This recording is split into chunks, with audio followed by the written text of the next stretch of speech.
الحمد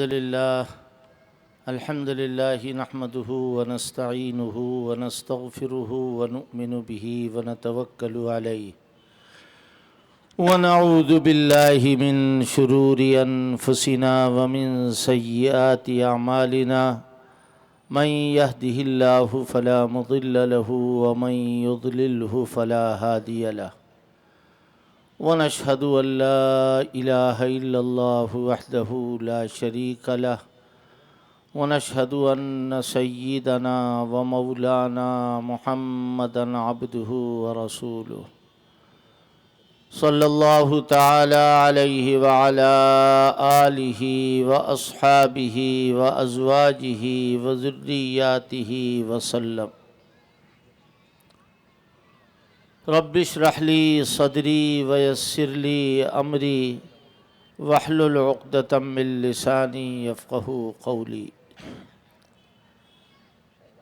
أما بعد فأعوذ بالله من الشيطان الرجيم بسم الله الرحمن الرحيم وإذ يمكر بك الذين كفروا ليثبتوك أو يقتلوك أو يخرجوك وَيَمْكُرُونَ وَيَمْكُرُ اللَّهُ وَاللَّهُ خَيْرُ الْمَاكِرِينَ۔ صدر محترم، حضرات علماء اکرام، بزرگان دین، باعزت اور قابل قدر سامعین، آپ کے اس پروگرام میں اس سے پہلے بھی کئی مرتبہ حاضری کی توفیق نصیب ہوئی ہے۔ آج یہ پروگرام اپنے سابقہ معمولات کے ساتھ اور روایات کے ساتھ یہاں ہو رہا ہے۔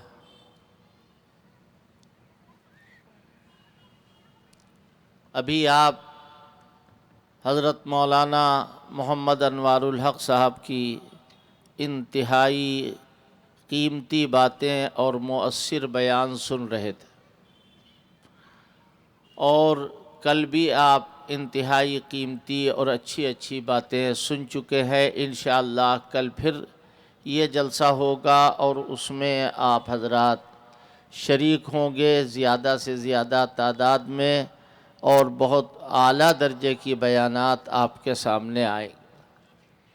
میں تو عمر کے اب ایسے مرحلے میں پہنچ رہا ہوں کہ جہاں بیان سے معافی دے دی جائے تو اچھا ہے، لیکن مولانا مفتی سعید الرحمن صاحب اللہ ان کو خوش رکھے، انہوں نے زبردستی مجھے لکھنؤ سے اٹھوا لیا، یوں کہنا چاہیے، اور حاضر ہوا۔ اس جلسے میں آنے کے بعد یہ خیال ہوا کہ جلسے کا جو موضوع ہے اسی موضوع سے متعلق بات کی جائے۔ آپ جانتے ہیں کہ ہمارا یہ ملک ہندوستان کسی ایک ذات، کسی ایک خاندان، کسی ایک برادری کے لیے نہیں ہے۔ اس ملک میں دستور کے اعتبار سے جو لوگ بستے ہیں وہ تمام کے تمام ہندوستانی ہیں، ان سب کے لیے یکساں قانون اور یکساں طور طریقہ چاہیے۔ اگر کوئی آدمی ملک کے قانون کی دھجیاں اکھاڑے، ملک کے قانون کو برباد کرے، تو یہ ملک کا سب سے بڑا غدار ہو۔ عام طور پر اگر مسلمان یہ سمجھے کہ ہمارا یہ ملک ہے، مسلمان قوم، مسلمان برادری، مسلمان مذہب یہاں رہے گا، کوئی دوسرا نہیں رہ سکتا، یہ 16 آنے مسلمانوں کی غلطی۔ اسی طرح اگر کوئی دوسری قوم، دوسرا دین دھرم یہ سمجھے کہ یہ ہمارا ملک ہے اور کسی کا نہیں ہے، یہ اس کی غلطی ہے۔ اور یہ غلطی ایسی ہے کہ اگر اس پر قدغن نہ لگایا گیا، اس کو نہ روکا گیا، تو یاد رکھیے ہماری نسلیں روئیں گی اور ان کو کوئی چپ کرانے والا نہیں ملے۔ اللہ تعالیٰ جزائے خیر دے۔ حضرت مولانا ارشد مدنی جو جانشین شیخ الاسلام ہیں، رابطہ عالم اسلام کے وہ اہم رکن ہیں اور دارالعلوم دیوبند میں حدیث پڑھاتے ہیں، انہوں نے ایک قافلہ بنا کر جمعیت کی طرف سے پورے ملک میں یہ اعلان کرنا شروع کیا کہ یہ ملک سب کا ہے، سب لوگ یہاں رہیں، ملک کا قانون یہی چاہتا ہے۔ لیکن اب اس کو کیا کیجئے کہ اگر خیر ہوتا ہے تو اس کے ساتھ شر بھی ہوتا ہے۔ ہم لوگ چین سے بیٹھیں یہ گوارا نہیں۔ آج جو ملک کی حالت ہے، سچ بتائیے آپ، کیا دھولیا میں بے خطا لوگ نہیں پکڑے گئے ہیں؟ کیا مالیگاؤں میں لوگوں کو نہیں ستایا گیا ہے؟ کیا اور مقامات پر بے گناہوں کو جیلوں میں ڈال کر نہیں سڑایا گیا ہے؟ مفتی عبدالقیوم صاحب سے پوچھو جا کر کے گجرات میں، احمد آباد میں، وہ بتائیں گے کہ 11 سال تک ہمارا پتا پانی کر دیا اور حالت خراب کر دی۔ آج ہم اپنے گھر سے نکلے ہیں اور خیریت کے ساتھ واپس ہوں گے، کوئی ضمانت نہیں۔ ہو سکتا ہے راستے میں ہمیں قتل کر دیا جائے اور یہ کہہ دیا جائے کہ یہ تو بدیش سے آیا ہوا ہے اور یہ دہشت گرد ہے، تصادم میں یہ مارا گیا ہے، اور 2-4 نقلی تمنچے ڈال دیے جائیں سامنے۔ یہ آج ملک کا مزاج بنا ہوا۔ جیل جہاں مجرم کو، ملزم کو رکھا جاتا ہے، لیکن اس کو قطعی طور پر اس وقت تک مجرم نہیں کہہ سکتے ہیں جب تک اس کا فیصلہ عدالت سے نہ ہو جائے۔ ہمارے ملک نے کیا کیا کہ صاحب عدالت تو بہت آگے کی چیز ہے، عدالت کو کون مانتا ہے؟ عدالت کا جو فیصلہ ہو، عدالت سے پہلے ہی ان کا کام تمام کر دینا چاہیے۔ چلے جاؤ بھوپال جا کر کے دیکھو، وہاں جو قیدی ہیں ان کو نکالا گیا۔ وہ قیدی ایسے نہیں ہے کہ ان کو سزا ہوئی ہو، ابھی کوئی سزا نہیں ہوئی ہے، اور ان کو باقاعدہ پولیس کے کپڑے پہنائے گئے کہ انہوں نے دھوکہ دیا۔ لوگوں نے کہا یہ جیل سے کیسے باہر نکلا؟ میں نے کئی جگہ یہ بات کہی ہے اور تم سے بھی کہہ رہا ہوں کہ یہ سارے کے سارے لوگ وہ ہیں جن کے پاس لکڑی کی چابیاں تھیں، لکڑی کی چابیاں تھیں، جس سے انہوں نے جیل کے تالے کھول لیے۔ سبحان اللہ، سبحان اللہ۔ کم سنی ہے تو ضدیں بھی ہیں نرالی ان کی، کم سنی ہے تو ضدیں بھی ہیں نرالی ان کی، اس پہ مچلے ہیں کہ ہم درد جگر دیکھیں گے۔ یہ کیا کہہ رہے ہو؟ کیا بک رہے ہو؟ کہیں لکڑی کی چابی سے جیل کا تالا کھل سکتا ہے؟ ارے لکڑی کی کا پیچکس اگر ہوگا اور اس سے پیچ کھولا جائے گا تو نہیں کھلے گا، چاہے جو لکڑی ہو۔ میرے بھائی، یہ ملک کے حالات، اور اس سے آگے بڑھو۔ ایک زمانہ تھا کہ ہمارے ملک میں جو آزادی کے سورما تھے، جو آزادی کے سورما تھے، جن لوگوں نے آزادی کی لڑائی لڑی ہے، کبھی کبھی ایسا بھی ہوتا تھا کہ سب ایک ساتھ بند کر دیے جائیں۔ ایک جیل میں شیخ الاسلام مولانا حسین احمد مدنی ہے اور ان کے رفقا، اور انہی کے ساتھ ساتھ گاندھی جی بھی ہیں، موتی لال نہرو بھی ہیں۔ ہندوستان آزاد کرانے کے لیے یہ لڑائی لڑ رہے ہیں، انگریزوں کو باہر نکالنے کے لیے یہ آگے بڑھ رہے ہیں، لہذا ان لوگوں کو جیل میں ڈال دو، نینی جیل میں یا کسی اور جیل میں۔ رمضان کا مہینہ آیا اور رمضان میں یہ سارے بزرگ روزے سے ہیں، اور ان کے ساتھی ہندو روزے سے نہیں ہے، اس لیے کہ ہندوؤں کے یہاں روزہ ہے ہی نہیں، ان کے اوپر روزہ فرض نہیں۔ لہذا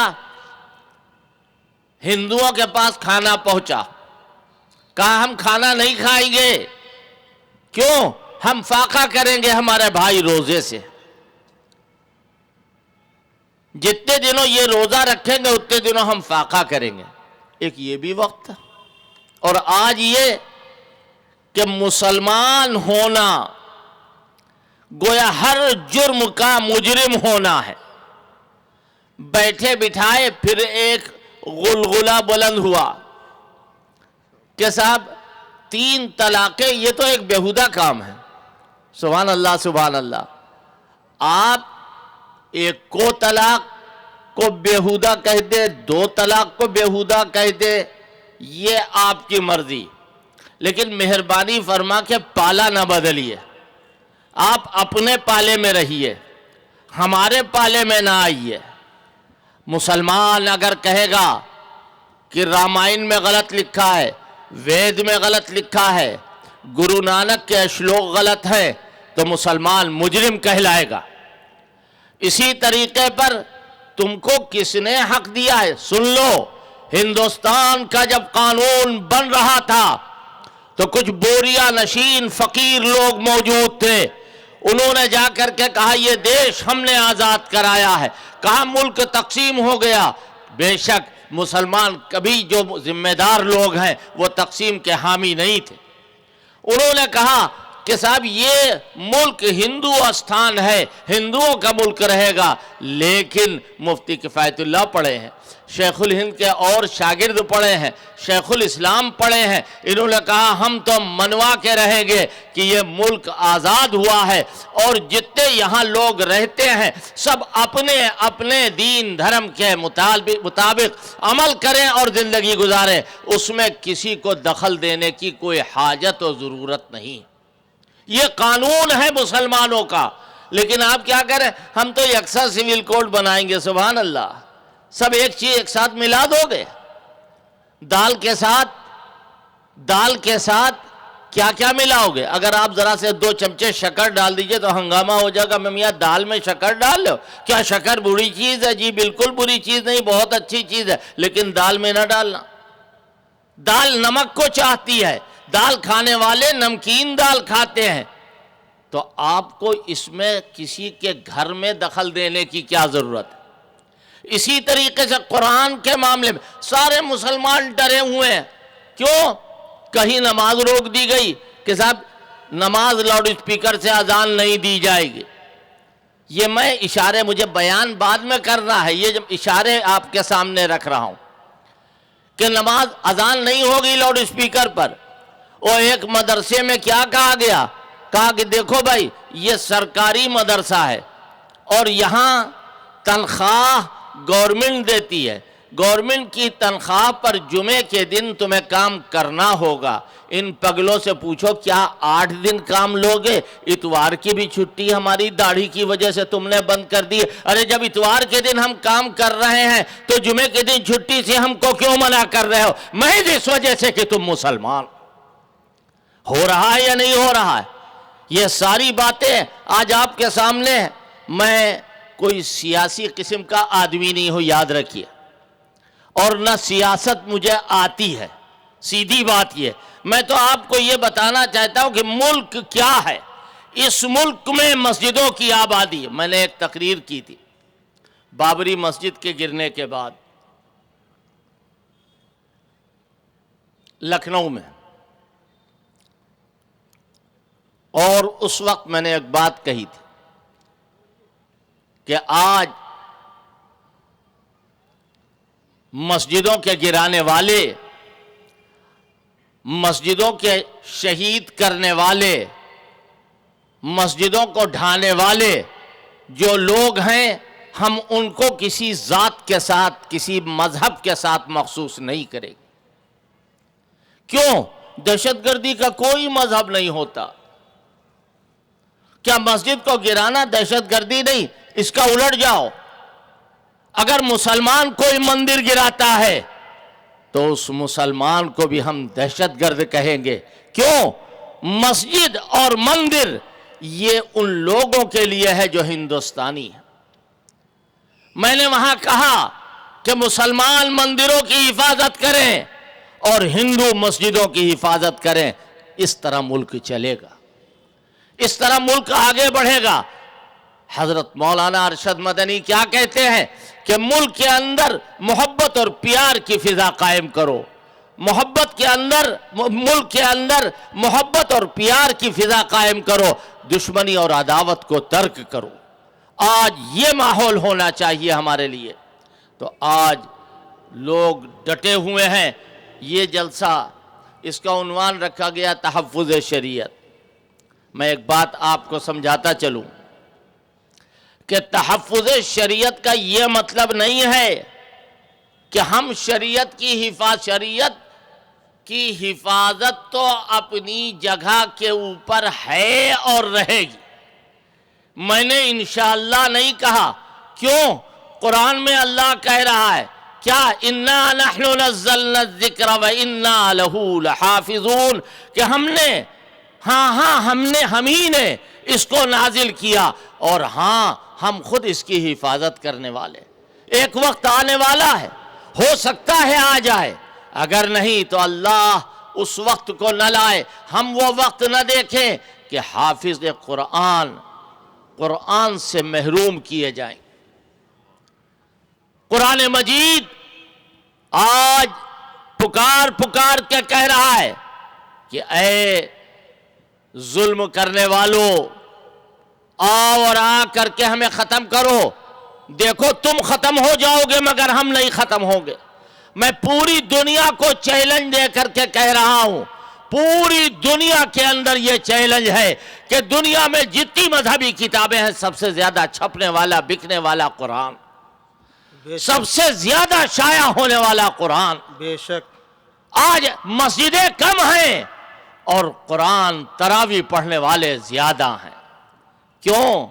اس لیے کہ قرآن تو اللہ کی حفاظت میں ہے، قرآن اللہ کی حفاظت میں ہے، لیکن بددین، بد فطرت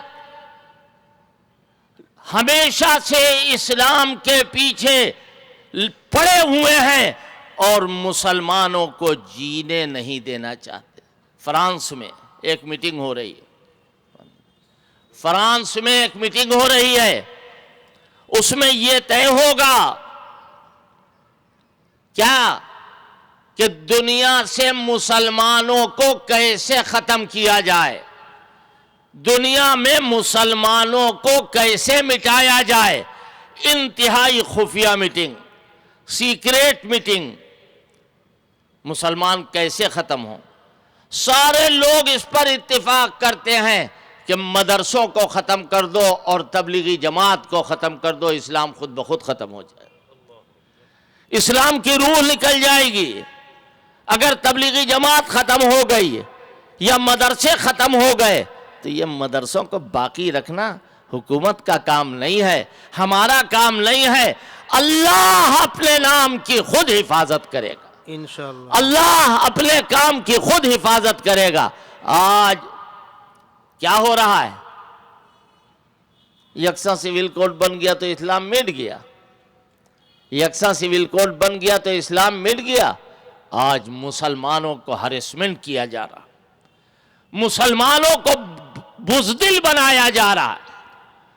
مسلمان ہر وقت خوف میں رہیں، اور آثار تو ایسے لگ رہے ہیں کہ جو یہاں کے حکمراں ہیں وہ چاہتے ہیں کہ پورے ہندوستان کی پبلک جو ہے وہ غلام ہو جائے، جس طرح انگریزوں کے غلام تھے اسی طرح آج ان فرقہ پرستوں کے غلام ہو جائے، یہ چاہتے ہیں۔ لہذا ایسی صورت میں ہم کو اور آپ کو جانچنا پڑے گا اور دیکھنا پڑے گا۔ بڑا اچھا عنوان ہے تحفظ شریعت، اس میں کوئی شبہ نہیں کہ سب مسلمانوں پر ظلم ہو رہا ہے، شریعت کی حفاظت کی ضرورت ہے۔ یہ بتاؤ کب ظلم نہیں ہوا ہے؟ کون سا زمانہ ایسا ہے کہ ظلم نہیں ہوا؟ ہر زمانے میں ظلم ہوا ہے۔ اگر کوئی کہے حضرت آدم سے چلو تو ہم وہاں سے چلنے کے لیے تیار۔ حضرت آدم کے وقت سے خیر و شر کی لڑائی جاری،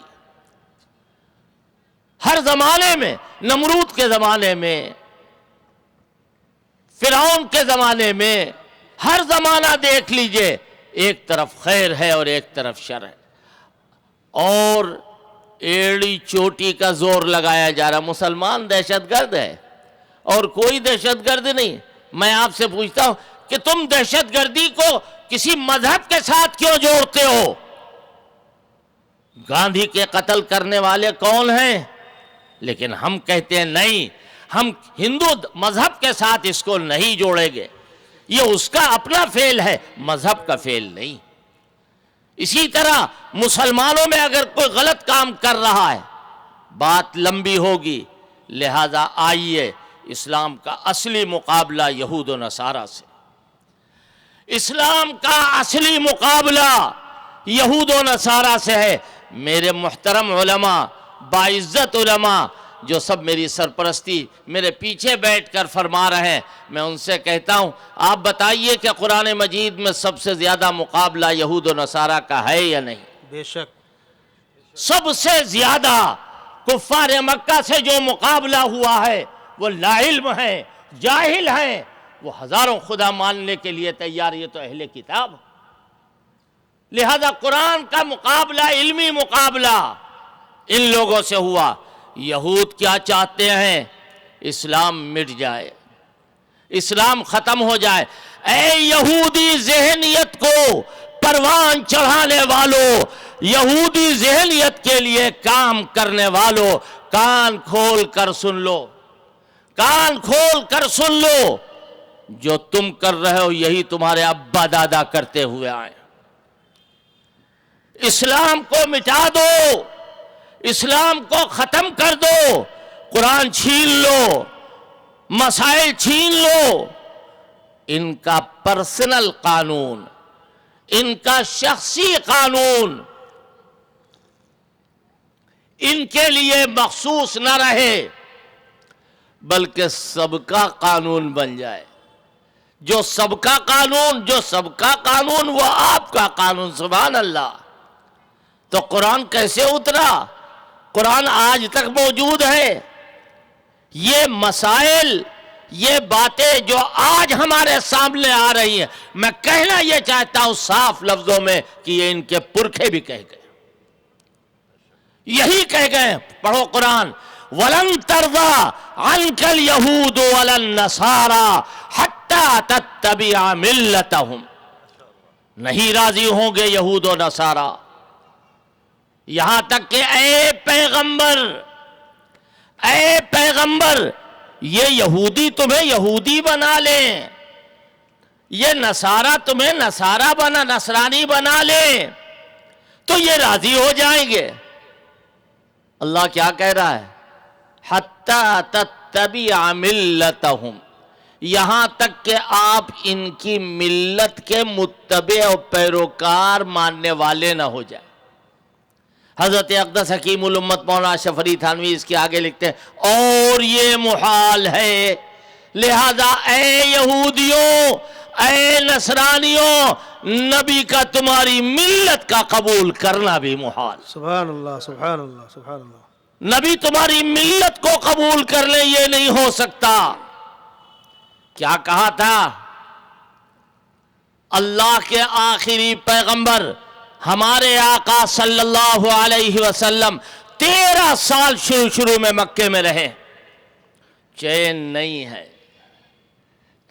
نہیں ہے، ستائے جا رہے ہیں، ہاں ستائے جا رہے ہیں۔ کیسے ستائے جا رہے ہیں اگر بیان کیا جائے تو سارا وقت اسی میں لگ جائے گا۔ نہ دن چین ہے نہ رات چین، ہر طرح سے ستائے جا رہے ہیں۔ کیا نبی تلوار اٹھائے ہوئے ہیں؟ جی نہیں، مالک نے منع کر دیا ہے کہ تلوار نہ اٹھانا، تلوار نہیں اٹھ رہی ہے۔ 13 سال تک ظلم کا شکار کون ہوا ہے؟ اللہ پاک کی قسم، کائنات ارضی میں، کائنات سماوی میں اللہ کا سب سے زیادہ چہیتا اگر کوئی ہے تو وہ محمد الرسول اللہ صلی اللہ علیہ وسلم۔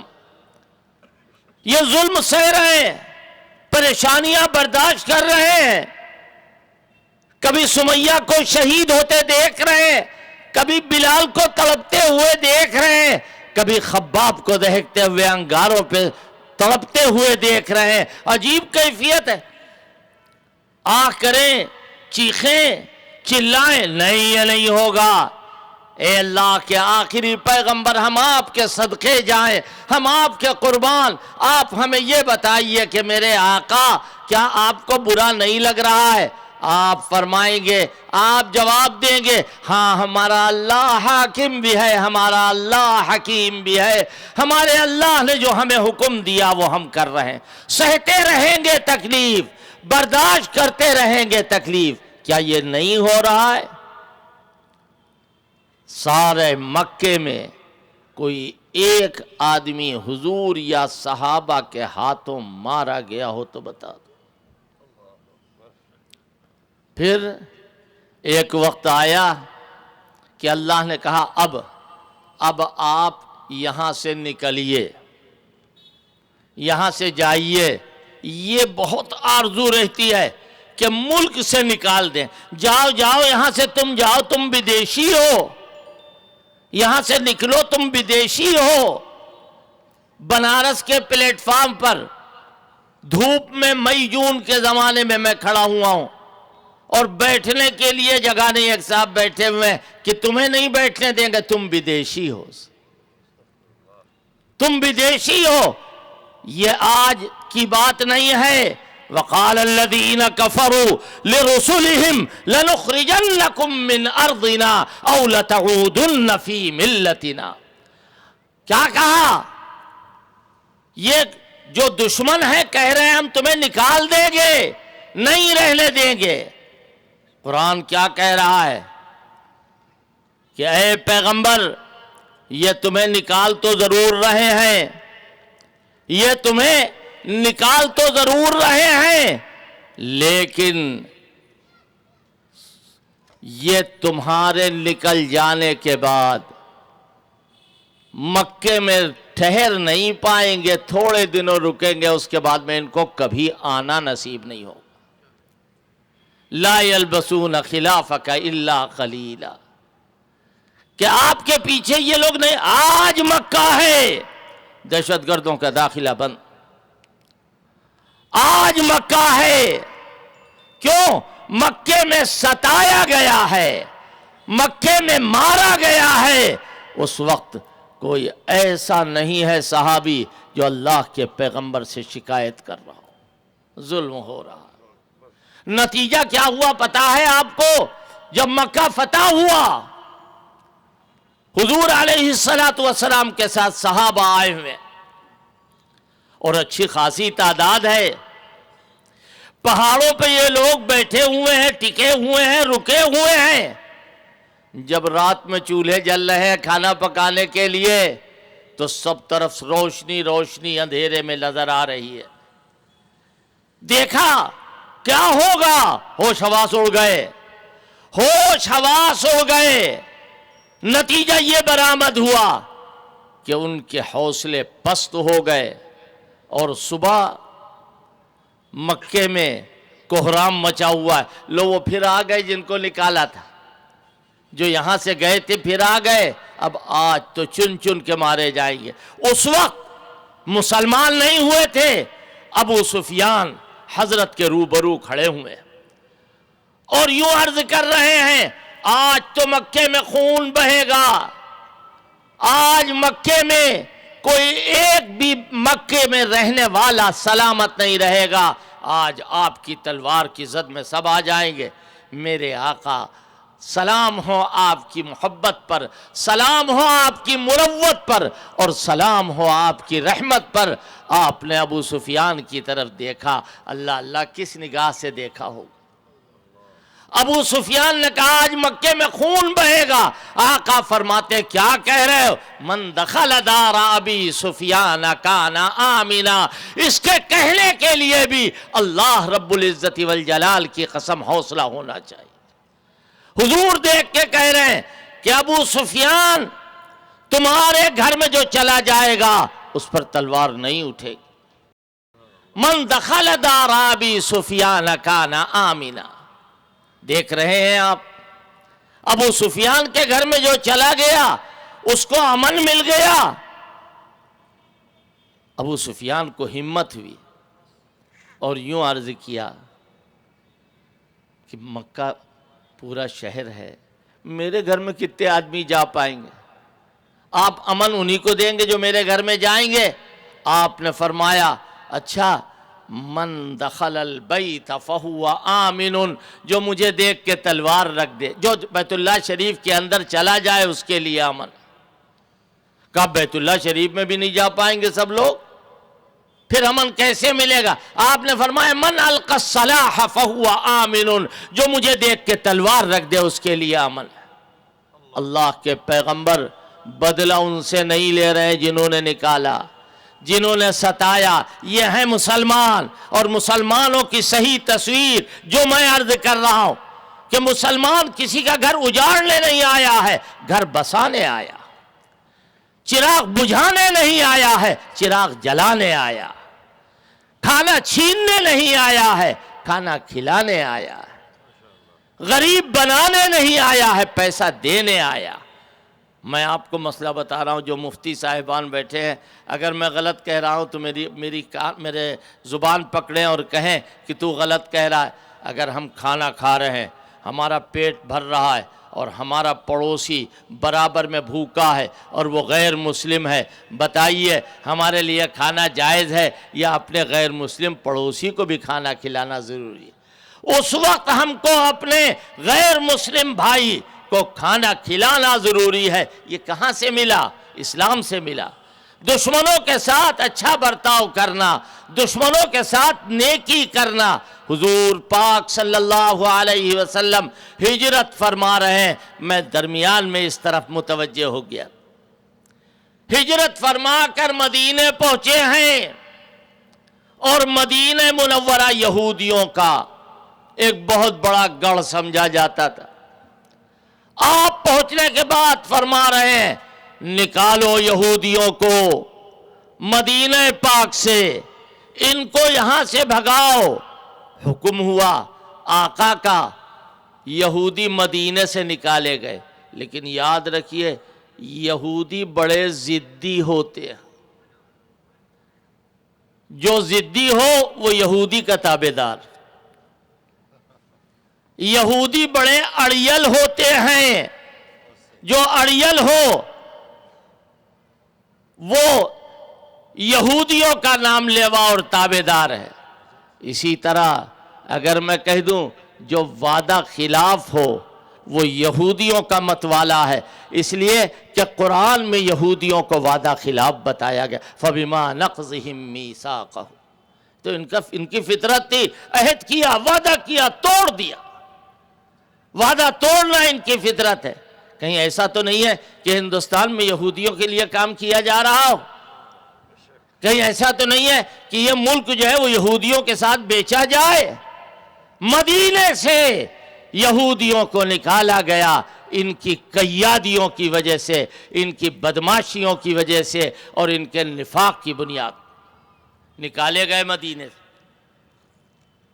لیکن میں نے آپ سے کہا تھا چھچوندر بہت دیر میں مرتی ہے۔ چھچوندر معمولی چوٹ سے نہیں مرتی ہے۔ یہودی نکل تو گئے دیکھنے میں، لیکن ادھر ادھر یہ سب بسے رہے اور موقع کی تلاش میں رہے۔ حضرت صدیق اکبر کے زمانے میں خاموش، حضرت فاروق اعظم کے زمانے میں خاموش، حضرت عثمان غنی رضی اللہ تعالیٰ عنہ کا زمانہ آیا تو انہوں نے کروٹ بدلی اور جھانک کے دیکھا کہ اب ذرا سا کچھ موقع مل سکتا ہے، لہٰذا پھر یہ اپنی قیادیوں میں آگے بڑھے، اور حضرت عثمان کو شہید کروانے میں سب سے آگے یہی فتنہ پرور۔ شہید ہوئے حضرت عثمان، دیکھیے کام ہو رہا ہے۔ حضرت عثمان شہید ہو گئے، پھر حضرت علی کو شہید کروایا انہوں نے، پھر حضرت حسن کی باری آئی، پھر اسی طرح حضرت حسین کی باری آئی۔ تفصیلات میں جانے کا یہ وقت نہیں، میں آپ کو صرف اشارے بتا رہا ہوں کہ یہودیوں کو نکالا گیا پہلی مرتبہ مدینے سے۔ حضرت فاروق اعظم کے زمانے میں اور ایک بات ہوئی، وہ یہ کہ ان کو مدینے سے نکالنے کے لیے حضور نے حکم دیا تھا۔ فاروق اعظم کھڑے ہوئے، ابھی مولانا انوار صاحب نے ایک بات کہی ہے، اطالیق امت، فاروق اعظم نباز انسانیت کی نبض دیکھنے والے فاروق اعظم ہیں۔ کون فاروق اعظم؟ جن کی تائید اللہ نے قرآن میں کی۔ کون فاروق اعظم؟ جن کے نام سے شیطان بھاگتا۔ کون فاروق اعظم؟ جن کو دعائیں کر کر کے اللہ کے پیغمبر نے اللہ سے مانگا ہے، وہ فاروق اعظم۔ انہوں نے کیا کہا کہ حضور نے مدینہ سے نکالا تھا، ان یہودیوں کو جزیرت العرب سے نکالو۔ چنانچہ جزیرت العرب سے نکالا گیا۔ قرآن پڑھو، کیا لکھا ہے؟ هو الذی اخرج الذین کفروا من اہل الکتاب من دیارہم لاول الحشر۔ پہلی مرتبہ فاروق اعظم، پہلی مرتبہ حضور نے نکالا یہودیوں کو مدینے سے۔ یہ پہلی مرتبہ کا کیا مطلب ہے؟ یہ حضرت مولانا مستقیم صاحب بیٹھے ہوئے ہیں، یہ مجھے نہیں معلوم کہ انہوں نے کئے حج کیے ہیں، 2-4 تو کیے ہی ہوں گے۔ بمبئی کے ماشاءاللہ ایک ذمہ دار علماء میں سے ہیں۔ ان سے میں کہوں جب آپ حج کرنے گئے تھے تو یہ کہیں گے کب؟ پہلی مرتبہ یا دوسری مرتبہ یا تیسری مرتبہ؟ اگر کسی نے حج کیا ہے تو جب میں حج پر گیا تھا تو یہ واقعہ ہوا، اور اگر کسی نے حج کیا تو یہ کہے گا جب میں پہلی مرتبہ حج کرنے گیا۔ یہ مرتبہ کہاں سے لگا؟ یہ مرتبہ اس بات سے لگا کہ پہلی مرتبہ کہا تو لہذا پتہ چلا کہ دوسری مرتبہ بھی حج کیا ہے۔ اللہ نے فرمایا حضور کے لیے کہ پہلی مرتبہ ان کو نکالا یہودیوں کو، کہاں سے؟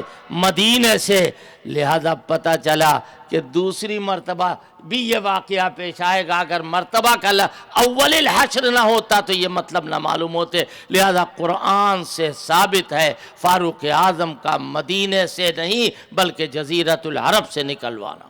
سبحان اللہ، سبحان اللہ۔ جزیرت العرب سے نکلوانا۔ جب صدام حسین نے عراق میں کانفرنس کی تھی، اب سے تقریباً 30 سال پہلے، یہودیوں کے خلاف، تو 2-3-4 منٹ 5 منٹ مجھے بھی کچھ کہنے کا موقع ملا تھا، تو میں نے وہاں یہی کہا تھا کہ اول حشر حضور کے زمانے میں ہوا اور ثانی حشر فاروق اعظم کے زمانے میں ہوا، اور ثالث حشر صدام حسین کی طرف اشارہ کر کے کہا ان کے زمانے میں ہوگا۔ پورا عرب کھڑا ہو گیا۔ جب قرآن کی یہ آیت ہم نے پڑھی تو بہت سارے لوگوں نے کہا ہمیں پتہ نہیں تھا کہ قرآن میں یہ مضمون بھی موجود۔ ہم نے کہا صراحت کے ساتھ موجود ہے، دیکھ لیجئے۔ پھر ایک شعر بھی میں نے ان کو سنایا، توکل علی رب الخلائق کلہا، توکل علی رب الخلائق کلہا سیاتیک نصر اللہ بالفتح کاملا۔ لیکن نظر لگ گئی، بے ایمانوں کی بے ایمانی سامنے آئی، دہشت گردوں کی دہشت گردی سامنے آئی، چاہے وہ امریکہ ہو یا برطانیہ یا جو بھی ہو، وہ سامنے آ کر کے صدام حسین جیسے اسلام کے سپوت کو ہماری نگاہوں سے اوجھل کیا۔ لیکن یاد رکھو اس کے باوجود تم اسلام کو نہ مٹا پاؤ۔ اسلام نہیں مٹے گا، اسلام نہیں ختم ہوگا۔ یہودیوں نے ٹھانی کہ کیا کریں، کیسے مسلمانوں کو برباد کریں، کیسے مسلمان۔ ابھی مولانا انوار بیان کر رہے تھے، میں ملا رہا ہوں اپنی تقریر کو ان کی تقریر سے۔ ان کا اسلام کو قرآن نہیں ختم کر پائیں گے، اسلام کو مٹانے کے لیے حدیث نہیں مٹا پائیں گے۔ کہا جتنی حدیثیں ہیں تمام کی تمام حدیثیں صحابہ کے واسطے سے آئی ہیں، لہذا صحابہ کو مٹا دو، خود بخود قرآن حدیث مٹ جائے گی۔ صحابہ کو مجروح کر دو، جب قرآن کے راوی غلط ہو جائیں گے تو قرآن کو کون مانے گا؟ میرے بھائی غور کرنا ہے کہ آج ہم کس دور سے گزر رہے ہیں اور کہاں جا رہے ہیں۔ ہم کو اور آپ کو یہ سوچنا پڑے گا۔ یہودیوں نے اسلام کے خلاف جو محاذ بنایا ہے، اسلام کے خلاف جو کارروائیاں کی ہیں، وہ تمہارے سامنے ہیں۔ اگر ان کی تفصیلات میں جایا جائے گا تو بہت وقت لگے گا۔ میں یہ کہنا چاہتا ہوں کہ اللہ نے وعدہ کیا اور کیا کہا؟ یہ نہ کہو کہ ہم مصیبت میں ہیں. آج ہم کہتے اس اسٹیج سے کہتے ہیں, جمعیت علماء کے اسٹیج سے کہتے ہیں, اور مسلمانوں کے اسٹیج سے کہتے ہیں, اور انشاءاللہ مرتے وقت تک کہیں گے کہ جلیں گے ہم تو جل جائے گا سارا گلستاں مالی, جلیں گے ہم تو جل جائے گا سارا گلستاں مالی. سمجھ مت صحن گلشن میں میرا ہی آشیانہ ہے. اگر ہم ختم ہوں گے تو پھر ہندوستان میں کچھ بھی نہیں رہے گا. کیوں؟ اللہ نے اپنا نام لینے والوں کو وجہ قرار کائنات فرمایا. بے شک بے شک. جب اللہ کا نام لیا جائے گا تو دھوپ نکلے گی, سورج نکلے گا, چاند نظر آئے گا, ستارے نظر آئیں گے, آسمان نظر آئے گا. اور اگر اللہ کا نام بند ہو جائے گا تو اندھیرا اندھیرا ہو جائے گا, کوئی نہیں نظر آئے گا. ایک سانس لینے والا پرندہ بھی نظر نہیں آئے گا, ایک چیٹی اور ایک چیٹا بھی نظر نہیں آئے گا, ایک مچھر اور مچھر سے چھوٹا کوئی کیڑا بھی نظر نہیں آئے گا. یہ عالم باقی ہے, اللہ کے نام پر باقی ہے. سمجھ جاؤ سمجھ جاؤ سمجھ جاؤ. آج اگر اللہ کا نام مٹ جائے گا, یہ بڑا خوبصورت لفظ ہے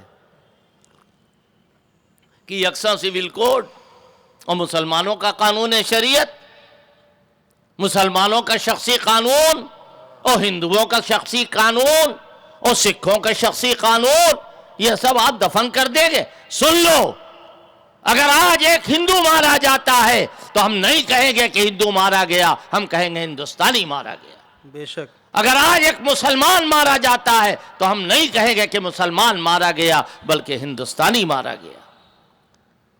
تم قانون کو بدل رہے ہو, تم بدل جاؤ گے.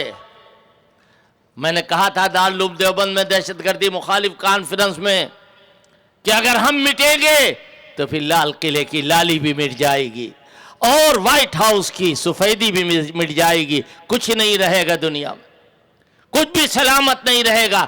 یاد نہیں ہے 313 کے نہتے لشکر کھڑے ہوئے ہیں, 313.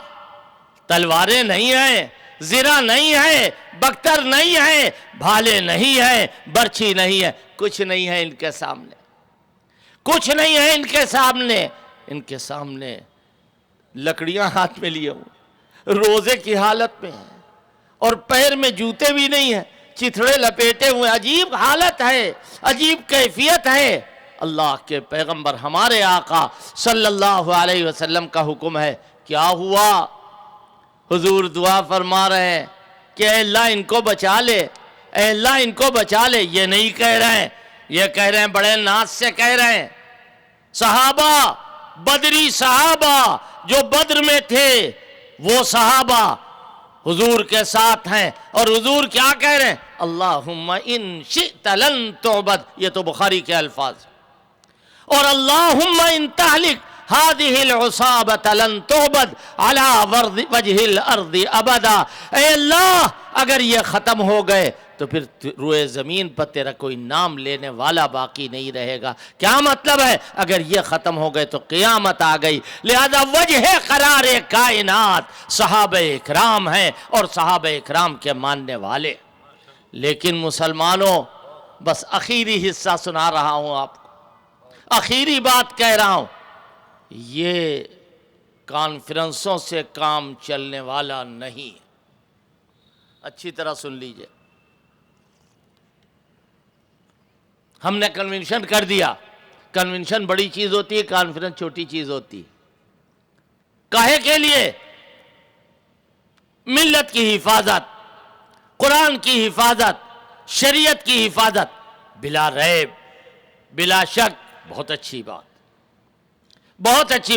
لیکن صرف اتنا ہی کافی نہیں ہے. ہمیں آپ بتائیے کتنے فیصدی مسلمان سچ مچ مسلمان؟ اللہ کی مدد تو مسلمانوں کے لیے ہے. کہاں گئے وہ مسلمان جو تہجد کا وقت بھی نہیں پوچھتے کب سے کب تک ہے، حضور نے فرمایا رات میں پڑھو، تو ساری رات وہ تہجد میں کھڑے ہوئے ہیں. یہ کون ہے؟ ساری رات تہجد، 1 سال تک پوری رات جاگے. اور پھر اللہ کو خود ترس آیا، کتنے شان سے فرمایا ان ربک یعلم انک تقوم ادنی من ثلثی اللیل ونصفہ وثلثہ وطائفۃ من الذین معک. اے پیغمبر آپ کو معلوم ہے، اللہ کو معلوم ہے، اللہ جانتا ہے کہ آپ رات کے خاص حصے میں کھڑے ہوتے ہیں اور آپ کے ساتھ ایک جماعت بھی ہوتی ہے صحابہ اکرام کی. میں یہ عرض کرنا چاہتا ہوں کہ آج ماننے والے مسلمان کہاں ہیں؟ اگر آج کوئی بات کہہ دے، حضرت عبداللہ ابن عمر کا واقعہ بھی آپ نے سنا ہے نہیں سنا ہے کہ چھینک آئی تو انہوں نے کہا الحمدللہ والصلاۃ والسلام علی رسول اللہ.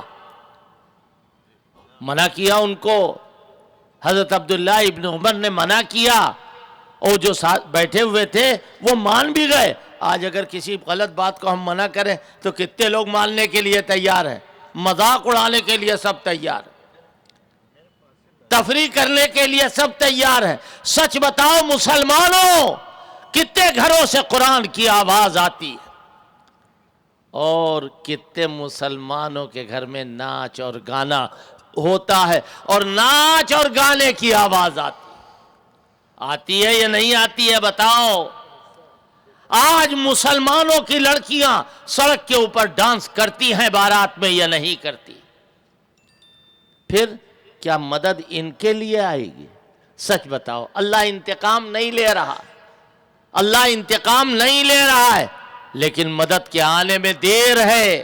قرآن کیا کہہ رہا ہے؟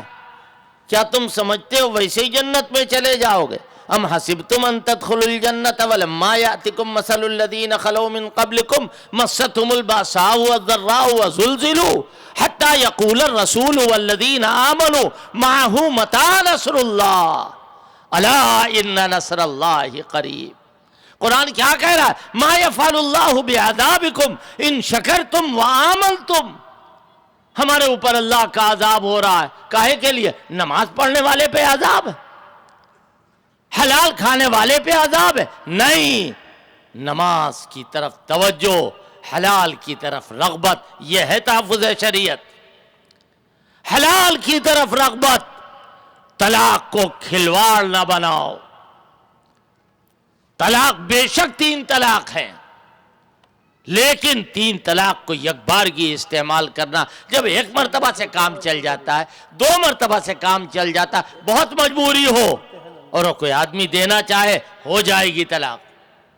لیکن آپ کو یہ بتانا مقصود ہے کہ آج دین پر، اچھا چھوٹی سی بات، کتنے ہمارے بھائی کتنے بہنیں ایسی ہیں، کتنے بھائی ایسے ہیں، کتنی بہنیں، کتنی لڑکیاں جو باقاعدہ پلیٹ کو کھانے کے بعد صاف کرتے.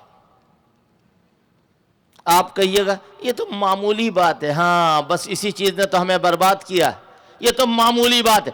دین کی کوئی بات معمولی نہیں ہے، میرے آقا کی کوئی سنت معمولی نہیں، میرے آقا کا کوئی طریقہ معمولی نہیں ہے. آقا کی جو بات ہے وہ اپنی جگہ اعلیٰ سے اعلیٰ ہے. اگر نہ یقین ہو تو صحابہ سے پوچھ لو، ان سے بڑا معتبر کوئی گواہ نہیں. لقمہ گر گیا، بادشاہ کے دربار میں بیٹھے ہوئے ہیں، زمین پہ بیٹھ کے یا جھک کر کے وہی گرا ہوا لقمہ اٹھا رہے ہیں. لوگوں نے کہا یہ کیا کر رہے ہو؟ یہاں سارے کے سارے بڑے بڑے لوگ موجود ہیں، تم توہین کر رہے ہو دربار کی. تم مسکرائے، اور کیسی عجیب ان کی مسکراہٹ ہوگی. وہ ہنسے اور کہنے لگے ان احمقوں کی وجہ سے ہم اپنے آقا کی سنت چھوڑ دیں؟ یہ نہیں ہو پائے گا. آقا کی سنت ہمارے کلیجے سے رہے گی، ان بیوقوفوں کی وجہ سے ہم حضور کی سنت چھوڑ دیں؟ مسلمانوں، آج دین پر کتنا ہمیں قائم رہنا، اس کا فیصلہ جس دن اچھا ہو جائے گا اور جس دن پورا عمل ہو جائے گا، اللہ کی نصرت آنکھوں سے نظر آئی. آج اتنا سب کچھ ہونے کے باوجود اگر ہمارے ساتھ کوئی ظلم کرتا ہے تو اللہ اس کا انتقام لیتا ہے۔ اللہ کے ساتھ سامنے ہمارا ظلم رائے گا نہیں جاتا ہے، اللہ انتقام لے رہا ہے، ہمارے ظلم کا بدلہ لے رہا ہے ہمارا مالک۔ اور اگر ہم سچ مچ نمازی بن جائیں، کیوں بھائی، بمبئی کی بات لے لیجئے، یہاں تو مسجدیں بہت زیادہ ہیں، بہت کم ہیں، میں تو کہہ رہا ہوں بھیج دیجیے۔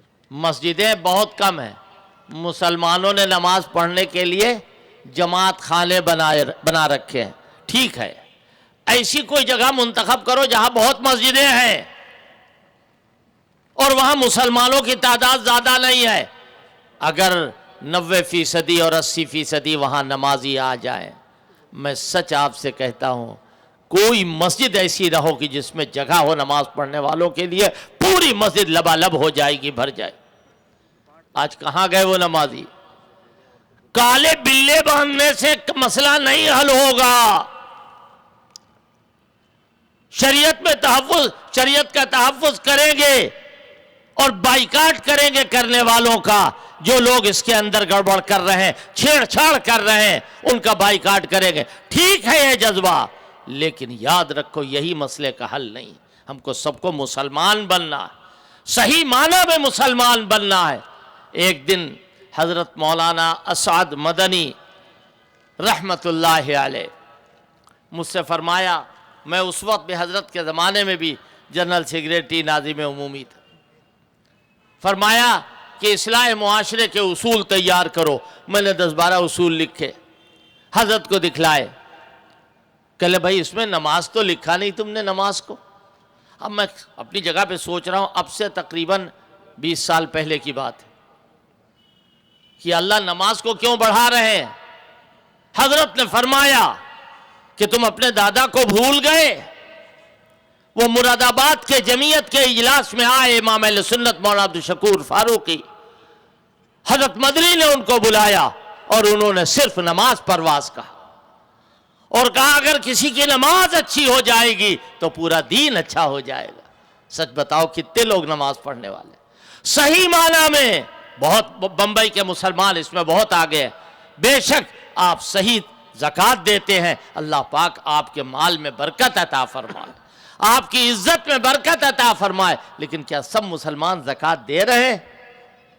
زکوٰۃ کا مسئلہ نہیں معلوم، اور اگر کہا جائے زکوٰۃ کا کوئی مسئلہ بتائے تو کہتے مولانا خشک تقریر کر رہے ہیں۔ کتنے مسلمان سود کھا رہے ہیں، کتنے مسلمان سود لے رہے ہیں اور سود دے رہے ہیں۔ کبھی فرصت میں سن لینا، بڑی ہے داستان میری۔ میں کہہ رہا تھا کہ میں صرف اشارے آپ کے سامنے پیش کر رہا ہوں، اور میں یہ بتانا چاہتا ہوں کہ اے مسلمانوں، صحیح معنی میں مسلمان بنو تو اللہ کی طرف سے دین کی حفاظت کے لیے پورے محافظ نظر آئیں گے۔ خانہ کعبہ جو ایک بے بول کی عمارت ہے، لیکن اللہ اس کو بھی بول دے گا۔ حجر اسود جو بظاہر بے بول کا پتھر ہے، اللہ اس کو بھی بول دے گا۔ اس کو گرانے کے لیے جب ابرہہ آیا ہاتھی لے کر کے، تو کیا ہوا؟ عبد المطلب اسی دن ان کے اونٹ چوری ہو گئے، کھو گئے، ڈھونڈنے کے لیے پہنچ گئے جہاں ابرہہ کا لشکر تھا، وہاں پہنچ گئے، میرے اونٹ تو نہیں آئے۔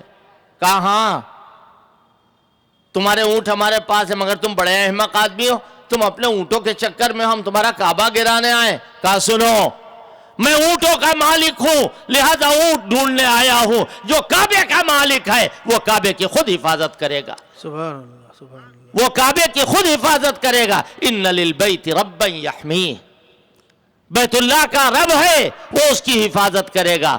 تو لہذا مسلمانوں، آج ہم تم سے نہ کہیں، سچ بتاؤ، آج ہم تم سے کہہ رہے ہیں، کون ہے جو ناموس رسالت سے ٹکرائے؟ کون ہے جو تحفظ ناموس صحابہ سے ٹکرائے؟ کون ہے جو قرآن کی عظمتوں سے ٹکرائے؟ کون ہے جو حدیث سے ٹکرائے؟ جو ٹکرائے گا وہ پاش پاش ہو جائے گا، ٹکڑے ٹکڑے ہو جائے گا، لیکن ہم صحیح معنی میں قرآن پڑھنے والے بن جائیں۔ صحیح معنی میں ہم قرآن پڑھنے والے اسی کو اللہ کہہ رہا ہے وَإِذْ يَمْكُرُ بِكَ الَّذِينَ كَفَرُوا لِيُثْبِتُوكَ أَوْ يَقْتُلُوكَ أَوْ يُخْرِجُوكَ. وہ وقت یاد کرو جب اے پیغمبر تمہیں قتل کرنے والے بھی تھے، رائے کر رہے ہیں، مشورہ کر رہے ہیں ان کو قتل کر دیں، ان کو شہر سے بھگا دیں، ان کو قید خانے میں ڈال دیں. یہ تو عاجز کیے ہوئے ہیں، سارے خداؤں کی نفی کر کے ایک خدا کی عبادت کروانا چاہتے ہیں. پھر ان بتوں کا کیا ہوگا؟ کیسے کام چلے گا؟ اللہ کہہ رہا وَيَمْكُرُونَ وَيَمْكُرُ اللَّهُ. یہ اپنی قیادیوں مکاریوں میں لگے ہوئے ہیں اور اللہ اپنی تدبیر فرما رہا ہے. اور اللہ سے بہتر تدبیر فرمانے والا کون ہے؟ اے مسلمانوں کان کھول کے سن لو اور جہاں جہاں تک آواز جائے یہ بات سب کے کانوں میں پہنچانا چاہتا ہوں کہ وَيَمْكُرُونَ وَيَمْكُرُ اللَّهُ. یہ اپنا کام کر رہے ہیں، کرنے دو، اللہ اپنا کام کر رہا ہے. اللہ سے کون لڑنے کے لیے دانت رکھتا ہے، ہاتھ رکھتا ہے، پیر رکھتا ہے؟ کس کے پاس؟ اللہ کو اڑانے کے لیے اور ختم کرنے کے لیے میزائل. آج تم اپنا سڑا منہ سوندا کر رہے ہو.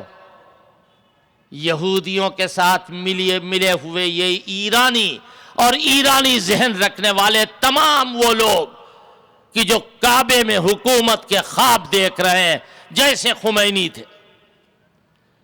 کعبے میں حکومت، مدینے میں حکومت کے خواب. تم نے میزائل داغا، راستے میں وہ میزائل ختم کر دیا گیا. اگر سعودی فوج نہ بھی ہوتی تو بھی اللہ کعبے کا خود محافظ ہے، کوئی پریشانی کی ضرورت نہیں. ہم مسلمان بنے، واقعی شریعت والے بنے، تب تو شریعت کی حفاظت کریں گے. میں روپے کی حفاظت کر رہا ہوں، میاں آپ کی تو جیب خالی ہے، آپ کاہے کی حفاظت کر رہے ہیں؟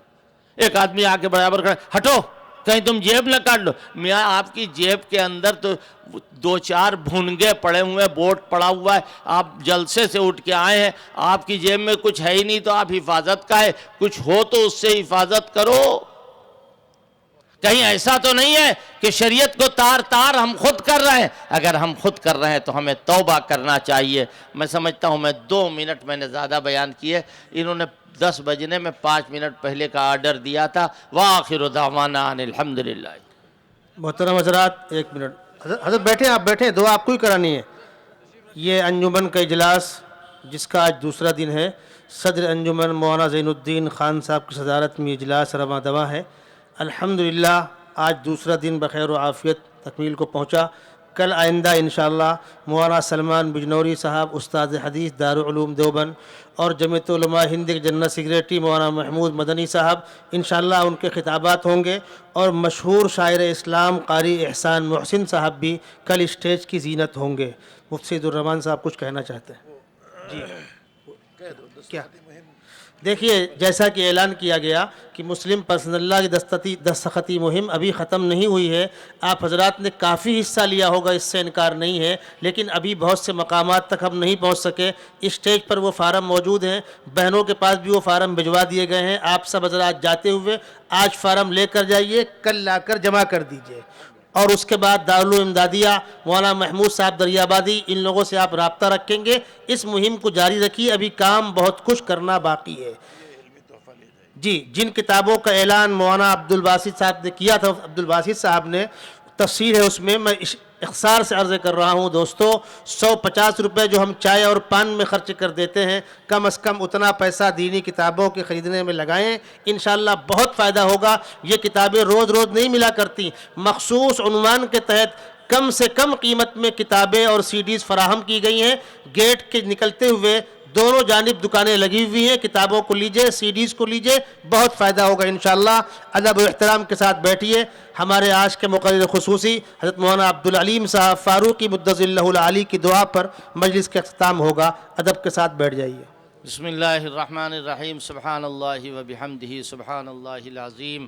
لا الہ الا اللہ وحدہ لا شریک لہ لہ الملک ولہ الحمد یحیی ویمیت وہو علی کل شیء قدیر آمین لا الہ الا اللہ محمد الرسول اللہ لا حول ولا قوة الا باللہ اللہم صل وسلم وبارک علی عبدک ورسولک محمد صلی اللہ علیہ وسلم وعلی آلہ واصحابہ اجمعین۔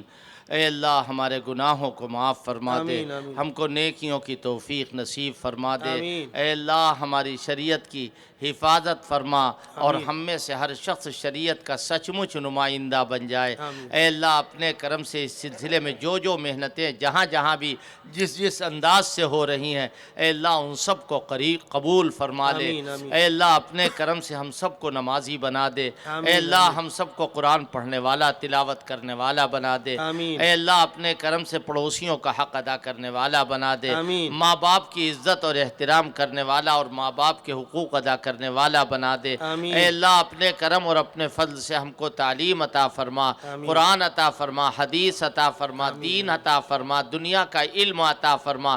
اے اللہ مسلمانوں میں پائلٹ بن کے تیار ہوں، مسلمانوں میں بڑے بڑے کمشنر بن کے تیار ہوں، اور اے اللہ تعصب کو، برائی کو ہمارے ملک سے دور کر دے۔ آمین ہندوؤں، مسلمانوں میں، سکھوں میں، عیسائیوں میں جتنے ہمارے ملک کے باسی ہیں، اے اللہ ان سب کے دلوں کے اندر آپس میں میل محبت کی فضا قائم فرما۔ آمین اے اللہ بری بات سے، برے کام سے، نفس اور شیطان کے دھوکے سے اے اللہ ہماری حفاظت فرما۔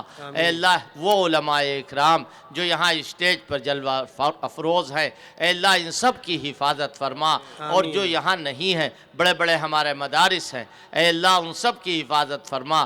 دین کا کام جماعت کی شکل میں جو چل رہا ہے، اے اللہ اس کی حفاظت فرما۔ آمین اے اللہ جماعت کے کاموں کو آگے بڑھا۔ اے اللہ اپنے کرم سے، اپنے فضل سے اس کی نصرت فرما، اس کی مدد فرما۔ اے اللہ اپنے کرم سے ہم سب کو ایمان پر زندہ رکھ، ایمان پر موت دے، ایمان والوں کے ساتھ ہمارا حشر فرما۔ آمین یا رب العالمین برحمتک یا ارحم